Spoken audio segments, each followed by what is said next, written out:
I'm fishing in the rain this morning. Doesn't bother the fish though, they're wet already. First cast, a savage take, and this small perch on the bank.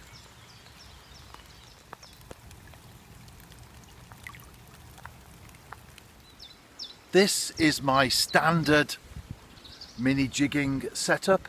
I've got a Graze G-Lite spin rod. I used to fish with a Fox drop shot rod that broke recently, but I've still got the Fox reel there. That's braid on the reel itself, a swivel, and then a section of mono.